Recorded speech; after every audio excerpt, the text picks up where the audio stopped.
What's up, vapors? Steve-O the Vapor. I'm here at the AC Vapes page on Facebook. How's it going, y'all?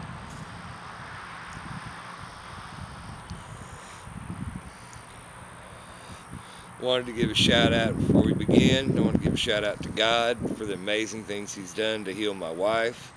I thank everybody for all the prayers and the support that you've given us, and I want to give the glory to Him. So shout out to God. Thank you, Lord.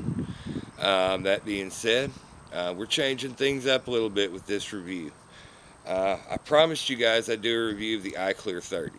I haven't got that much time playing with it, and actually my wife's taking it over, and she's going to vape it with the, I think it's Purple Haze 6 mil I put in that.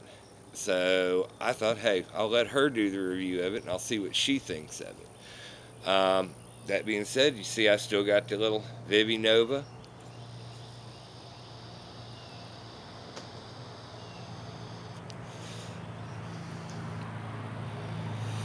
Rocking it at 4.3 volts. It's just amazing. Got amazing flavor.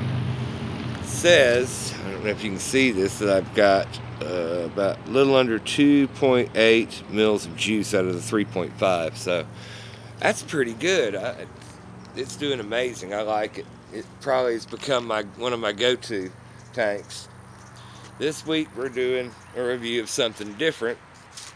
The Sentinel M16 mod. Mechanical mod, rocking Nimbus dual coil atomizers. And say, what is all this about? Well, had a little bit of time with this one. When I got it Tuesday, my wife's surgery was Wednesday morning. I didn't have a chance to play with it fully. I had the wrong batteries. I had button top 18650s instead of the flat top it needed, and they were only rocking maybe 5 amps. It would vape, but you got it below 1.4, it wasn't going to do it reliably. Changed that yesterday when I went back to feed cats and stuff in Nacogdoches and stopped by my boy Joe there at the vape shop, and he got me what I needed for this. A 30 amp flat top 18650. That changed the game. I've pretty much been able to put anything on it, and as long as I watch what I'm doing, I don't blow. I actually blew up the coil on that iClear 30 on this thing with the 5 amp battery.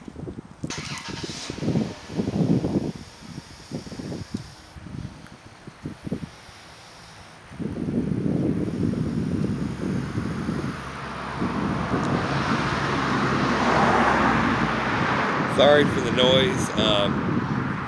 Sorry about the noise going on. I'm actually shooting this outside today. We haven't headed back home yet, but hopefully today or tomorrow we will be. As you can see, this is the 1.8 dual coil setup. Or actually, sorry, the 0.8 dual coil setup. Yeah, that's right, it's the sub-ohm setup I've wanted to do. See, it's got 2 individual coils and organic cotton wicks. I actually got this one online. I don't remember the seller, but I'll try to get that information and put it maybe in the description for you guys. They actually drilled out the air holes, so I get better air distribution in it, and it looks spectacular on this one. And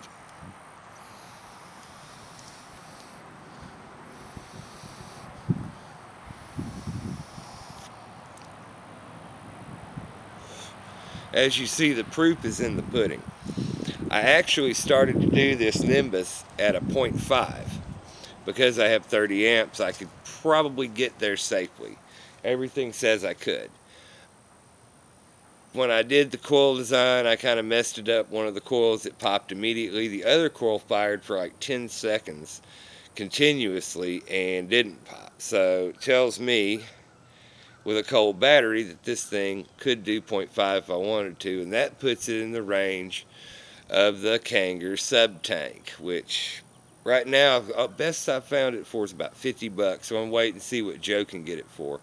Probably end up buying it through him. This is the other clone.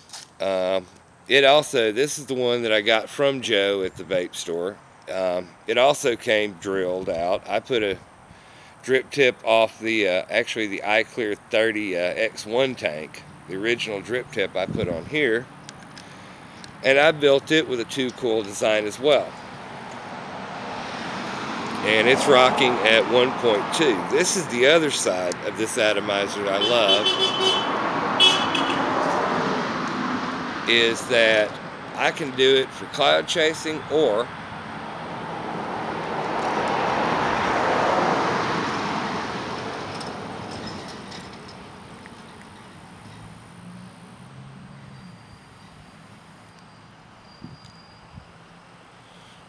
I can use it for taste. Sinuses are bugging me a little bit because I'm doing a whole lot of cloud chasing. This one is rocking Space Milk. Again, this from Joe over at the vape shop. 6 mgs of nicotine, because I don't want to overdo the nicotine with it.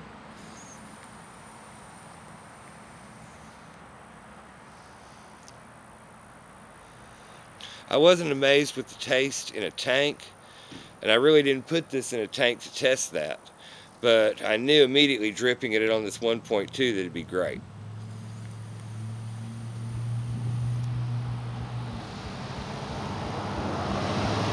Even though I had to do some work on this, and you're going to have to fiddle, if you're going to do an RDA, you're going to have to fiddle with it a bit to get to know it and find its sweet spot and know what your capabilities are. You also need to know what your battery capabilities are. It's very important to get good batteries, because I got a pair of Ultrafires for another mini mod, and they couldn't even power it reliably for 10 seconds. Okay, this one I've charged once, and it's right back up and rocking right where it should be. But watch your tolerances. Know where, I mean, this is a 30 amp battery. I know from looking at Kangar's website and talking to Joe that this battery would support a 0.5 ohm coil, which is the Kangar sub-tank. That's part of the thing I want to do with it. It being a mechanical mod, of course, this setup is simply about making the connection. This is its safety. You can set it down on safety. Push the button, it engages the negative. The positive's already touching the tank, and you can produce. That's what a mechanical mod is, basically. And be sure to set that safety, because you can burn batteries up easily on these things.